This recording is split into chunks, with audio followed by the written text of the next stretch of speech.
Jadi Bishr al-Harith masyhur dengan panggilan Bishr al-Hafi. Al-Hafi ni maknanya orang yang berkaki ayam. Nanti dia akan bincangkan kenapa dia digelarkan sebagai Al-Hafi, orang yang berkaki ayam. Dia berasal daripada Maru. Maru ni salah satu kawasan di Turkmenistan.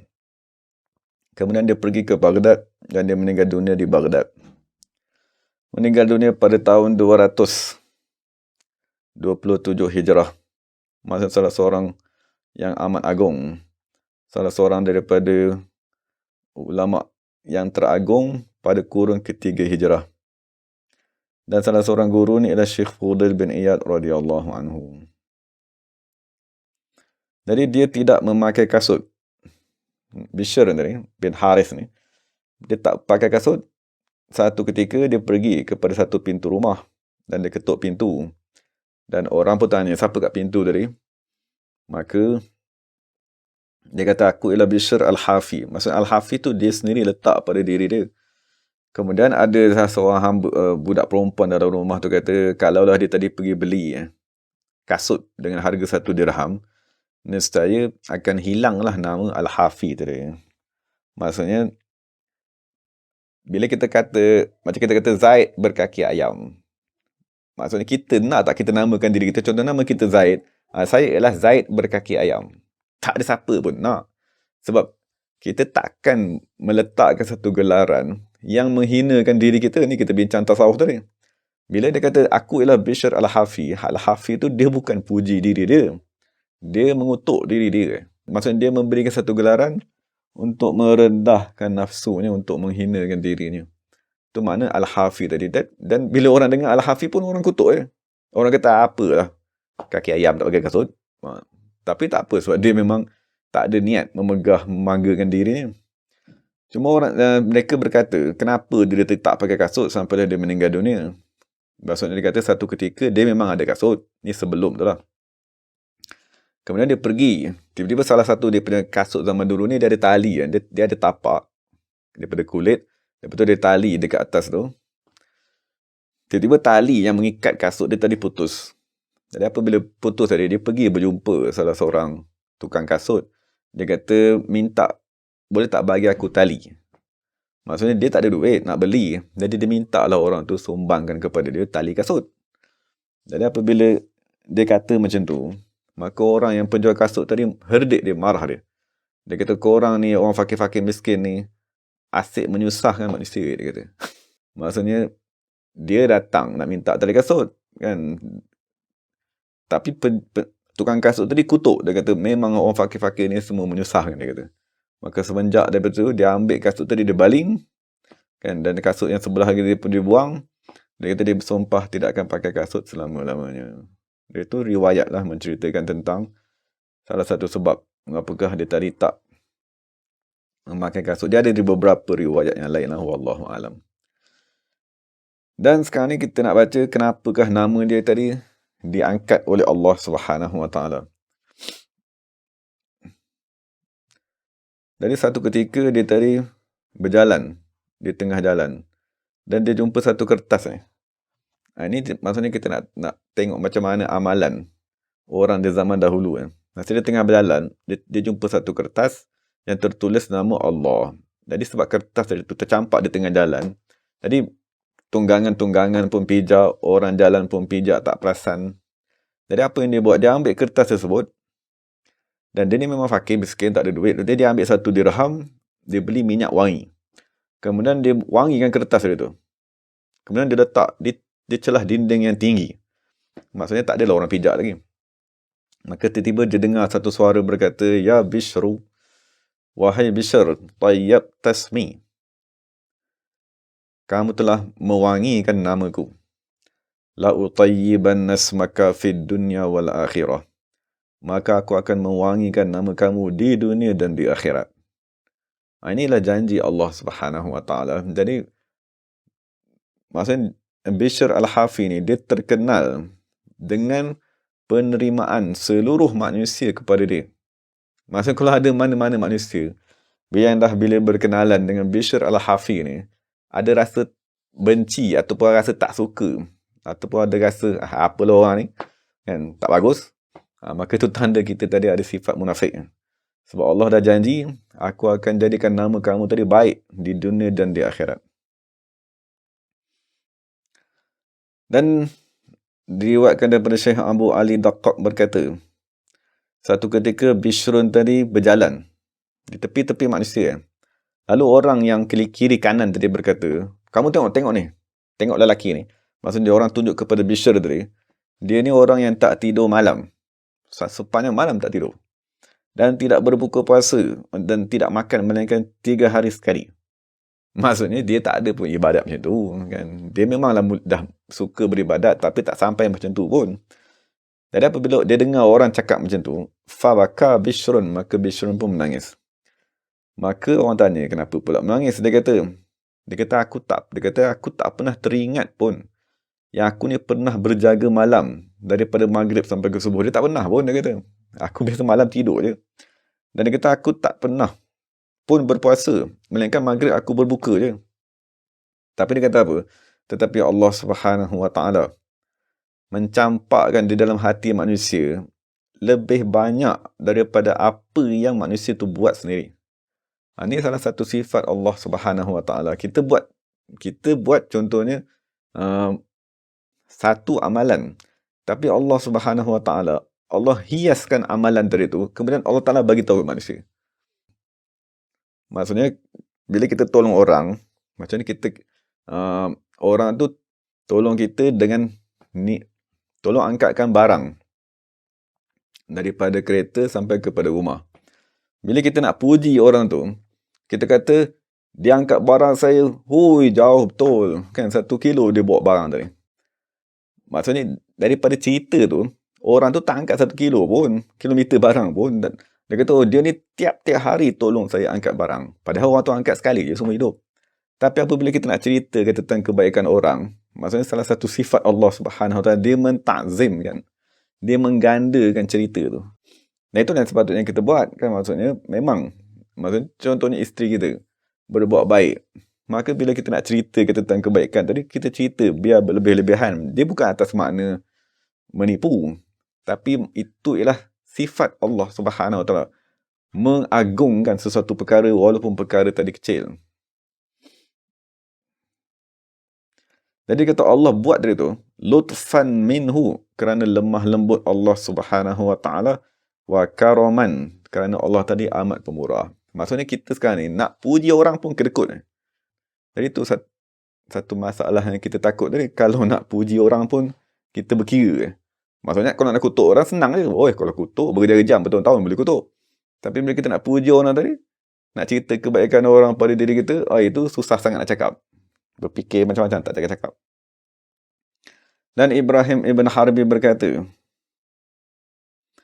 tidak pernah kota Baghdad mengeluarkan manusia yang lebih sempurna akalnya daripada Bishr al-Haris tadi. Dan tidak pernah kota Baghdad mengeluarkan manusia yang paling memelihara lidah daripada Bishr al-Hafi yang sedang kita bincangkan. Ma'urifalahu ghibatun li muslimin. Maksudnya dia kata tak pernah diketahui Bishr al-Haris ni mengumpat mana-mana orang Islam. Maksud kita sekarang ni, kita jangan membiasakan. Kita masa sekarang ni kita ada TV. Kita tengok berita. Bila kita tengok berita, nanti ceritalah orang ni merompak, orang ni jahat, orang ni buat macam ni. Dalam berita tu kerja dia kan, menceritakan kebaikan, keburukan orang. Kalau kebaikan orang tadi, kita tak ada pula nak pergi puji orang tu berkarung-karung kan. Tapi kalau ada orang buat jahat dalam TV tu, kita pula jadi tukang kutuk. Kita sama-sama pergi mengutuk manusia tanpa ada faedah. Jadi dah jadi mengumpat. Jadi Ibrahim al-Harbi kata, wa kana fi kulli sya'ratin minhu aqlun.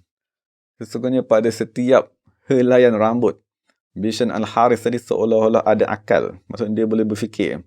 Jadi kalau dibahagikan akalnya kepada seluruh ahli Baghdad, la saru uqala, semua ahli Baghdad tadi akan jadi manusia berakal. Maksud tak akan ada lah manusia yang mementingkan dunia melebihi akhirat. Itu makna berakal tadi.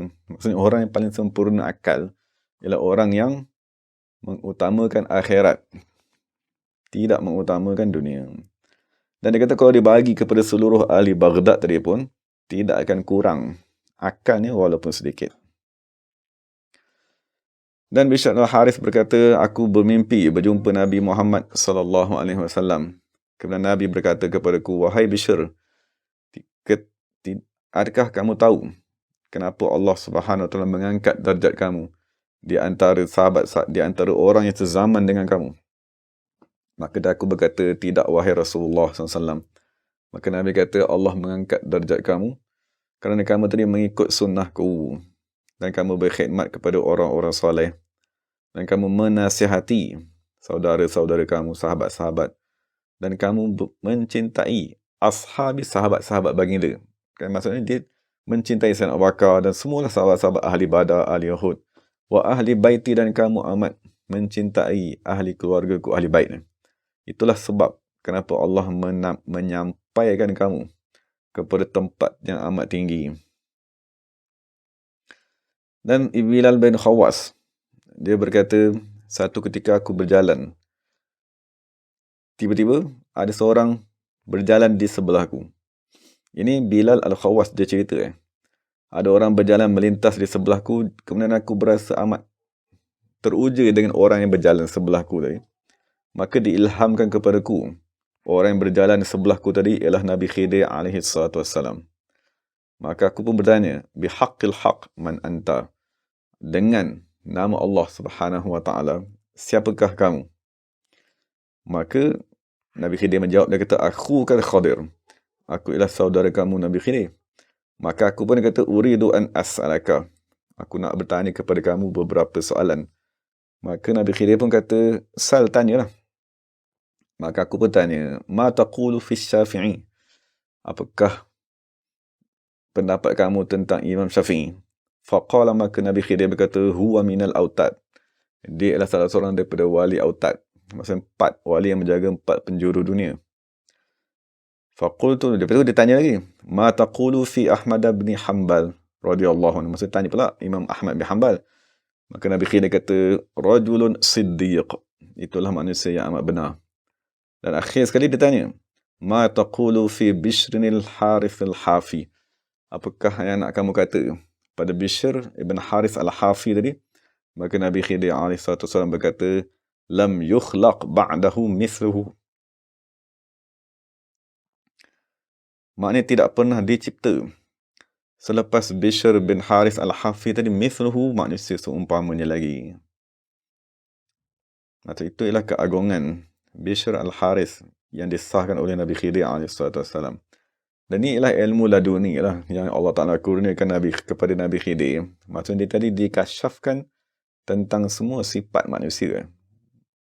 Itulah ilmu yang paling tinggi sekali, ilmu yang berkaitan dengan manusia. Bishr al-Harith berkata, inni la ashtahi shiwa'a. Mana Bishr al-Harith ni dia kata, dia kata amat suka nak makan daging yang dipanggang. Kalau macam tempat kita ni macam sate lah. Maksudnya daging yang dipanggang. Dia kata, aku nak makan ni munzu arba'ina sanatan, semenjak 40 tahun dah, dia kata. Ma safali thamanuhu, tapi tak pernah aku dapat duit yang aku yakin untuk membeli daging tersebut untuk aku makan. Jadi maksudnya dia boleh tahan nafsunya selama 40 tahun. Inilah contohnya. Kan contohnya macam mana mereka tadi bermujahadah dalam tempoh masa yang amat panjang. Dan sebagai penutupnya, orang melihat Bishr ibn Harith ni dalam tidur. Maka orang tanya, apakah yang Allah buat kepada kamu? Maka dia kata, Allah mengampunkan daku. Dan Allah memberikan kepadaku separuh daripada syurga. Maknanya Allah bagi dia syurga yang amat luas. Kemudian Allah berkata kepadaku, wahai Bishr, kiranya kamu sujud kepadaku di atas bara api sekalipun, nescaya kamu tidak akan dapat menunaikan kesyukuran, kecintaan yang aku jadikan kepada kamu di dalam hati manusia. Maksudnya kalau kita betul-betul berzikir kan, di dalam tarekat ni akan sampai satu masa Allah akan campak ke kecintaan kasih Allah ni seperti Bishr Al-Hafi ni ke dalam diri kita. Dan akhir sekali Bishr bin Haris berkata, la yajidu halawatal akhirati rajulun yuhibbu an ya'rifahu an-nas. Tidak akan mendapat kemanisan akhirat mana-mana manusia sama ada lelaki atau perempuan, yuhibbu an ya'rifahu an-nas, yang suka untuk manusia mengenali dirinya. Kan maksudnya manusia nakkan kemasyhuran lah. Kemasyhuran dengan apa cara sekalipun lah. Dan akhir sekali dia meninggal dunia pada 10 Muharram, maksudnya hari Ashura pada tahun 227 Hijrah. Dan dia kata apabila dia meninggal dunia, jenazahnya dihadiri dengan manusia yang amat ramai. Sehingga kan dia tadi, jenazah tadi dikeluarkan daripada rumahnya selepas solat subuh. Tak diletakkan di dalam kubur melainkan setelah solat isyak. Masa terlampau ramai sangat manusia, nak ditolak sikit jenazah dia tu di atas orang. Maksud mengambil masa 1 hari untuk sampai ke kubur, padahal dekat je. Dan dikebumikan di Kazimiyah di Baghdad. Wallahu ta'ala alam. Dan ini salah seorang kekasih Allah Subhanahu wa ta'ala. Dan sebagai dalam riwayat yang lain, maksudnya ramai dari kalangan ulama di zaman ataupun ulama ahli zaman dia banyak kritik dia sebab dia ada satu je masalah. Sebab dia kata Bishr Al-Haris ni manusia yang amat agung. Cuma dia kata dia tadi tak kahwin je. Salah satu daripada sifatnya ialah dia tadi bersendirian, sehingga dia tadi meninggal dunia menghadap Allah Subhanahu wa ta'ala. Dia itu salah seorang yang memberi nasihat kepada kita pada hari ini, iaitu Sayyidina Bishr Al-Haris Al-Hafi radhiyallahu anhu. Jadi kalau hari ini kalau kita dapat hafal dia punya ayat ni pun cukup lah kan. Maksudnya kalau kita rasa seronok nak bercakap, megah, maka kita diamlah. Dan kalau kita rasa megah pula diam, macam kita dah bincang tadi, diam atas nama sombong. Diam kerana megahkan diri pun tak boleh juga. Maka pada kita bercakap lah. Tanyalah apa khabar, kan?